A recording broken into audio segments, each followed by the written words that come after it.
Bismillahirrahmanirrahim. Assalamualaikum warahmatullahi wabarakatuh.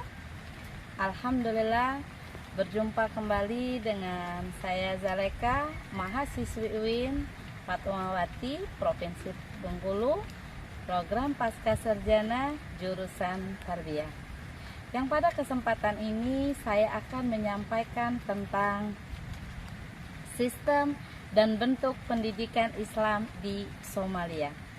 Perlu kita ketahui bahwasanya negara Somalia itu berada di Afrika Timur.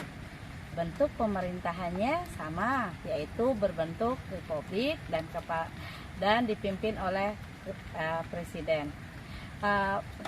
Perlu kita ketahui bahwasanya negara Somalia pada tahun 1991 sampai 1998 negara Somalia mengalami pertempuran, yaitu perang saudara, yang mana negara Somalia yang terdiri dari berbagai suku, mereka mengalami perang saudara yang disebabkan oleh perselisihan. Maka untuk menghilangkan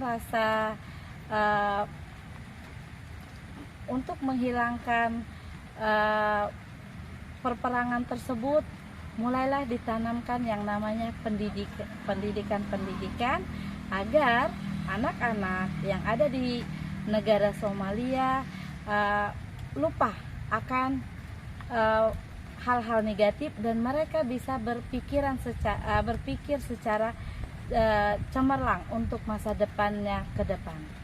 Adapun pendidikan yang ada di negara Somalia, yaitu pendidikannya yang panjang dan rumit. Kenapa dikatakan pendidikan yang panjang dan rumit? Karena pendidikan informal yang khas, yaitu orang tua menularkan nilai-nilai sosial dan budaya kepada kaum pemuda melalui teladan dan dongeng. Itu pendidikan yang pertama. Pendidikan yang kedua yaitu pendidikan di Somalia menjaga yang namanya sejarah secara lisan, yaitu mereka menceritakan bagaimana keadaan-keadaan di masa lampau terhadap generasi-generasi penerus mereka. Akan tetapi seiring berjalannya waktu, mulai berdatangan yaitu negara-negara lain yang peduli untuk melihat keadaan Somalia, di antaranya negara Arab, Inggris, Italia, Perancis, dan lain-lain. Nah, dari negara-negara yang datang ini menyebabkan peninggalan-peninggalan baru yang membawa positif di daerah Somalia. Salah satunya yaitu dari Arab. Dari Arab, peninggalan Arab ini membekas dan membawa budaya positif, yaitu dengan datangnya negara Arab ke Somalia, banyak antara penduduk di Somalia rata-rata masuk ke agama Islam.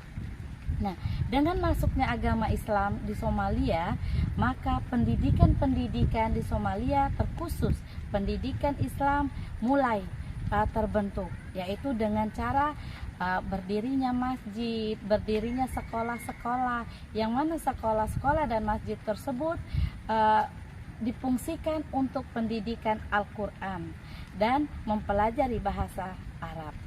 Perlu diketahui bahwasanya pendidikan Al-Quran dan bahasa Arab yang ada di Somalia itu tidak secara formal, akan tetapi orang tua di sana menganggap bahwasanya pendidikan Al-Quran itu sebagian dari kebutuhan untuk anak-anak mereka. Jadi secara langsung orang tua yang ada di Somalia memberikan kebebasan anak-anak untuk belajar Al-Quran dan bahasa Arab. Pendidikan yang ada di sana perlu kita ketahui bahwasanya pendidikan Al-Quran yaitu dari mulai anak berumur 5 tahun sampai 14 tahun. Di sana berdirilah rumah-rumah Al-Quran. Anak-anak mulai menghafal Al-Quran yang mulai dari 5 tahun sampai 14 tahun. dan seterusnya. Akan tetapi setelah berkembangnya pendidikan Al-Quran di sana, sedikit negara Eropa masuk. Nah, ketika negara Eropa masuk tersebut mengalami sedikit penurunan dalam pendidikan agama, akan tetapi tidak memudarkan semangat para kiai, para guru untuk tetap mempertahankan pendidikan Al-Quran dan bahasa Arab yang sudah mereka rintis dari awal di Somalia.